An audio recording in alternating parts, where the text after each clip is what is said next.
Le monde tourne. Direction la Birmanie, refusant de tirer sur leurs concitoyens. Les informations pullulent.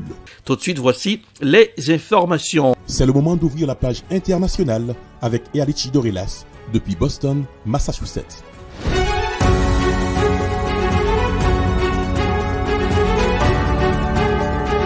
Mesdames, Messieurs, bonsoir, bienvenue à la page internationale au Grand Journal du 14h, dernière sortie pour cette semaine. Joyeux week-end à tous et à toutes, depuis la newsroom de la capitale des grandes universités du monde, Boston, Massachusetts, Erlichi Dorelas pour la présentation. Jacques Mel pour présenter ce Grand Journal, Joël François, Smith, Jean-Julien, Robins assure les manœuvres techniques. Bonsoir aux auditeurs de la radio évangélique Hosanna, 102.3 FM. À Jacques Bell. Après un an de tractation, le Liban parvient enfin à se doter d'un gouvernement. Le Liban s'est doté d'un nouveau gouvernement après 13 mois d'attente, marqué par d'interminables tractations politiques et a aggravé une crise économique inédite qui a fait sombrer des millions de Libanais dans la pauvreté. Voici un reportage signé Euronews. Après 13 mois d'attente et d'interminables tractations, le Liban s'est enfin doté d'un nouveau gouvernement. L'annonce a été faite à l'issue d'une rencontre entre le président Michel Aoun et le Premier ministre désigné Najib Mikati. La nouvelle équipe compte 24 ministres, dont plusieurs nouveaux visages, mais une seule femme. Parmi eux figurent des technocrates comme le directeur de l'hôpital Rafik Hariri, fer de lance de la lutte anti-Covid. Pour le chef du gouvernement, le défi est immense.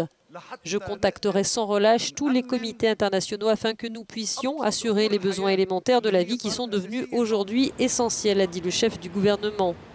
Restrictions bancaires, pénurie d'électricité, de carburant, de médicaments. Depuis 2 ans, le pays vit une crise économique inédite qui n'a cessé de s'aggraver.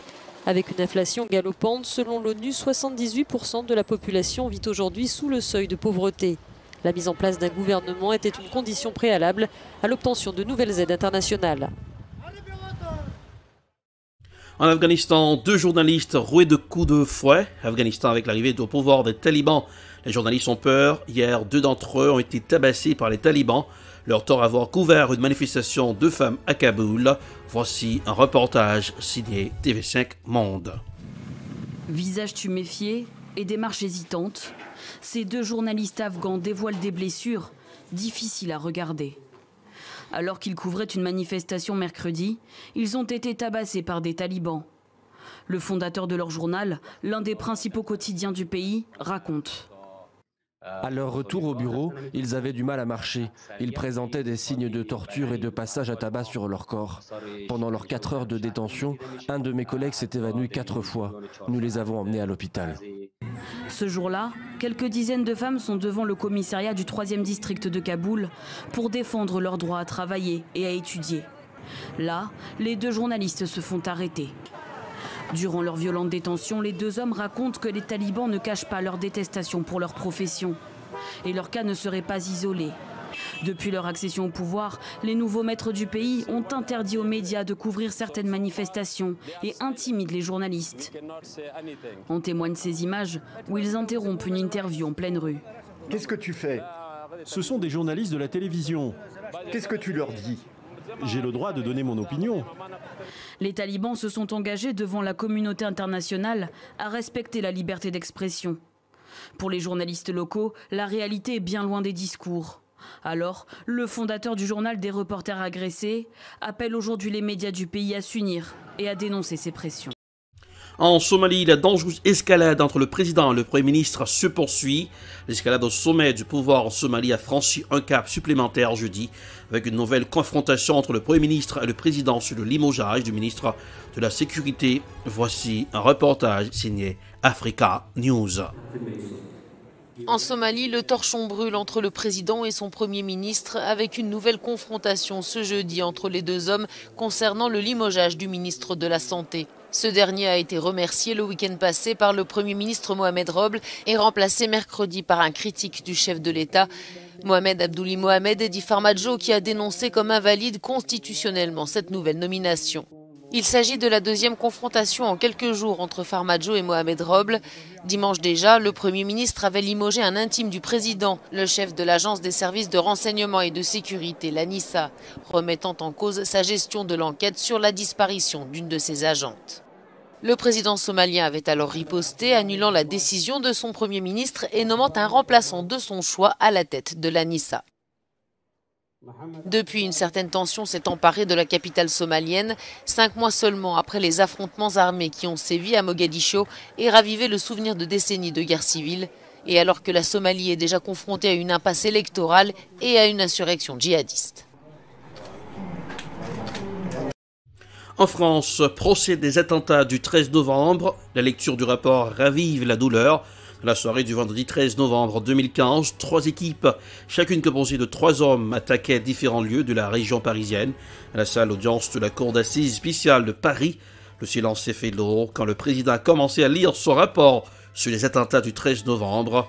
Décryptage avec l'envoyé de France 24 sur le terrain. Il le lit dans une ambiance très lourde dans cette grande salle d'audience où sont massés presque 300 parties civiles. Il a lu tous les noms, un par un, des personnes assassinées aux abords du Stade de France, des terrasses, mais aussi du Bataclan. Émotion collective à ce moment-là dans la salle d'audience. Un silence de cathédrale règne à la fois chez les parties civiles, mais également dans le box des accusés. La lecture des noms semble interminable, me dira l'une des parties civiles, une rescapée du Bataclan. Sur les bancs justement des parties civiles, l'émotion est vive.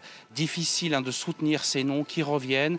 Les larmes commencent à perler le long des joues, à couler le long des joues de certaines parties civiles, à tel point qu'elles ont décidé de se lever, mais d'attendre quand même la fin de tous les noms. Elles ont décidé de se lever parce que l'émotion était très forte.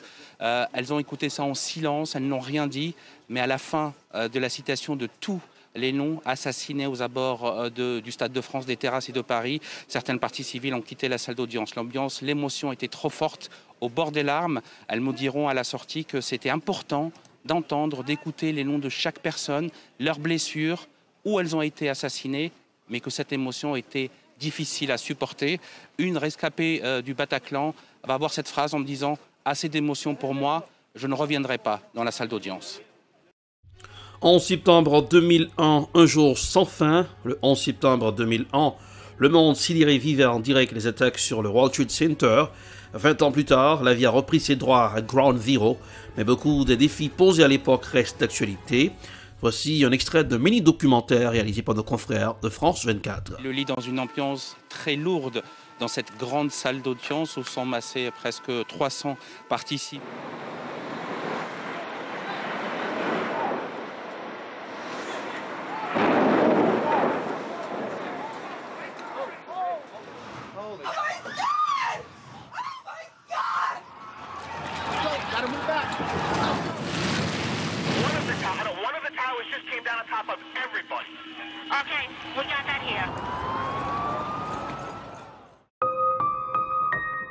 De cette journée du 11 septembre, il reste à Manhattan comme une empreinte indélébile. En 20 ans, New York n'a rien oublié du traumatisme, seulement fait son deuil. Les gravats, les cadavres, les cris des rescapés ont laissé place à ce mémorial, 2 immenses bassins où résonne désormais le son des cascades. Il y a 20 ans, c'est ici, en plein cœur de Manhattan, que l'Amérique va vivre le premier acte des attentats du 11 septembre. Ce matin-là, la météo est particulièrement clémente. Les New-Yorkais se rendent sur leur lieu de travail.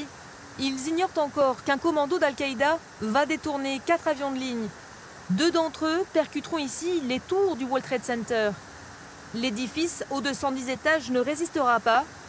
Il n'en reste aujourd'hui que ce trou béant, une fontaine du souvenir, en la mémoire des quelques 3000 âmes arrachées ce jour-là à la vie.